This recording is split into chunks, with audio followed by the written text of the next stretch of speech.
তারুণ্যের প্রতীক জনাব তারেক রহমান সাহেব এখন বিশ্ব নেতা। এই কারণে সারা বিশ্বে এমন কোন নেতা তৈরি হয় নাই যে বিদেশে থেকে বাংলাদেশে যে বিভাগীয় সমাবেশ হয়েছে আপনারা সবাই উপস্থিত ছিলেন। 2 দিন 3 দিন খোলা আকাশের নিচে লক্ষ লক্ষ লোক অবস্থান করেছে, একটা সামিয়ানাও ছিল না। তা শুধুমাত্র তার নির্দেশে। এমন নেতা কিন্তু সারা বিশ্বে বিরল, নাকি ভুল বললাম? কেউ কিন্তু পারে নাই। কারো কথাই কিন্তু এরকম সারা রাত মানুষের, এখন তো শীতে নাই, কি শীত, আমরা ফরিদপুর থাকলাম ঠান্ডার ভিতরে সারা রাত শুয়ে থাকলাম একমাত্র তারেক রহমান সাহেবের নির্দেশে। উনি কি বললেন, উনি ভিডিও কনফারেন্সে কিন্তু দেখেছেন ফরিদপুরের প্রোগ্রাম। আমরা যখন রাজবাড়ী পার্টি অফিসে প্রোগ্রাম করি তখন কিন্তু উনি বলেছেন যে আপনারা রাজবাড়ীবাসী ফরিদপুরে কেমন ছিলেন আমি কিন্তু সব দেখেছি আপনাদের। কি সত্যি বলে নাই যারা ছিলেন? উনি কিন্তু বলেছে। সেই জন্য তারেক রহমান সাহেব এমন একজন বিচক্ষণ লোক। আমরা আজকে এখানে মিটিং করতেছি, ওনার 7 জন প্রতিনিধি সকল জেলায় আছে। আমরা এখানে স্বজনপ্রীতি করে যাব, কোনো না কোনো ভাবে এই রিপোর্টটা যদি যায়, আমিও নাই, জেলাও নাই, কাজল সাহেবও নাই, আওয়ামী লীগের লোকজন দিয়ে এই কমিটি করলে এগুলা রিপোর্ট হবে। অন্তত যারা কমিটির অন্তর্ভুক্ত আছেন এমন কোন লোক যাতে কোনো অবস্থাতেই, আওয়ামী লীগের কমিটিতে আছেন এমন কোন লোক যাতে কোনো অবস্থাতেই এই কমিটির মধ্যে না আসে। আমি সবাইকে বলে গেলাম, আপনারা এটা একটু লক্ষ্য রাখবেন। সাথী বন্ধুরা, আমি রাজবাড়ী সদর উপজেলা বিএনপির আহ্বায়ক, দেশনেত্রী বেগম খালেদা জিয়া জনাব তারেক রহমান সাহেবের নির্দেশিত কমিটির আহ্বায়ক আমি, অনুমোদিত কমিটির আহ্বায়ক আমি।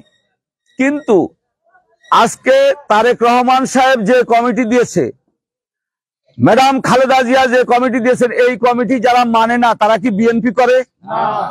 তারা কিন্তু বিএনপি করে না।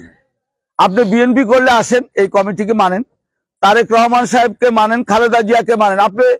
আপনার যদি নমিনেশন ধানের শীষ নিয়ে আসেন, আমরা তো আপনার জন্য অবশ্যই ভোট চাবো, চাবো না? চাবো তো। আপনার 2008 সালে যে সংস্কারবাদী তৈরি হয়েছিল, সেই সংস্কারবাদের সময় আপনি কি করলেন?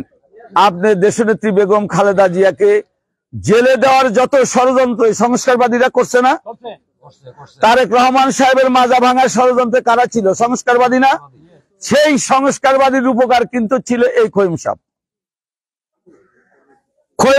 আপনারা বিএনপির চেয়ারপারসন যখন জেলে যায়, আমি রাজবাড়ী সদর উপজেলা বিএনপির সভাপতি ছিলাম। 14 ইউনিয়নের নেতাদের স্বাক্ষর নিয়ে আমি কিন্তু তার মুক্তির জন্য স্মারকলিপি দিয়েছি। আমি তার মুক্তির জন্য নির্বাচন কমিশনে লিখেছিলাম। খোয়েম সাহেব যদি দেখাইতে পারেন কোন পেপার পত্রিকায় কোথাও বিএনপির চেয়ারপারসনের মুক্তির জন্য উনি কোনো দাবি করেছেন, কোথাও কোনো স্মারকলিপি দিয়েছেন, কোনো কাগজে স্বাক্ষর করেছেন, আমি কালকের থেকে পদত্যাগ করবো, আমি এই সভাপতি পদে আর নেব না। উনি দেখাইতে, ওনার সে সৎসাহস নাই, উনি সেটা দেখাতে পারবেন না, উনি দেখানোর কোনো সুযোগ নাই। উনি বিএনপি করবেন, বিএনপি করতে তো আপত্তি নাই। আপনি খালেদা জিয়ার নির্দেশ মানেন, তারেক রহমান সাহেবের নির্দেশ। অনেকে বলে গ্রুপ, ভাই আপনারা কিন্তু গ্রুপের কথা আর বলবেন না। উনি কিন্তু গ্রুপ, বিএনপিতে কোনো গ্রুপ নাই। বিএনপির গ্রুপ একটাই, সেটা হলো তারেক রহমান সাহেবের যে কমিটি, সেটা হলো বিএনপির কমিটি। উনি যেটা করতেছেন এটা তো বিএনপির কোনো প্রতিদ্বন্দ্বী না, বিএনপির কোনো গ্রুপ না। বিএনপি যদি একটা লোক করে, যদি আপনি বিএনপি করেন, আপনি কি কারো চেয়ার ভাঙতে পারেন? কোন বিএনপির মিটিং এ পারেন? আপনারা কেউ পারেন? আপনি পার্টি অফিস ভাঙতে পারেন? আপনি তারেক রহমান সাহেবের ছবি পুরাইতে পারেন, ছবি কাটতে পারেন? পারেন? তাইলে উনি কিসের বিএনপি করে? ভিডিওতে তো অনেক পোস্ট দেন, সমস্ত পুরান ছবি, কোথায় কবে আপনার মহাসচিবের সাথে সাক্ষাৎ করেছেন সেই ছবি বারে বারে আপনি পোস্ট করেন।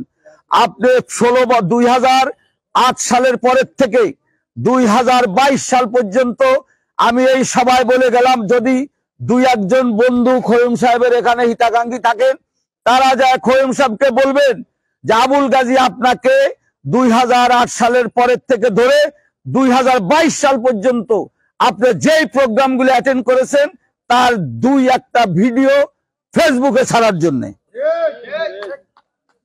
দেখি উনি ছাড়তে পারেন কিনা। উনি আজকে ওনার খুব শখ হয়েছে 5 তারিখের পরে। 5 তারিখের পরে ওনার বিএনপি করার খুব শখ।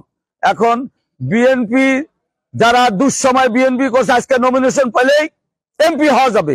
এমপি হওয়া ওনার শখ। হোমিওপ্যাথি ডাক্তারি করে বিল্ডিং, মাঠ ঘাট, কারখানা, ফ্যাক্টরি, আপনি জুট মিল, অভাব নাই, অভাব নাই। আবার শুরু করছে কি, ওই যে মোশা সাহেব, আবার ওনার ভগ্নিপতি মোশা সাহেব আবার কাজ ভাগ শুরু করছে।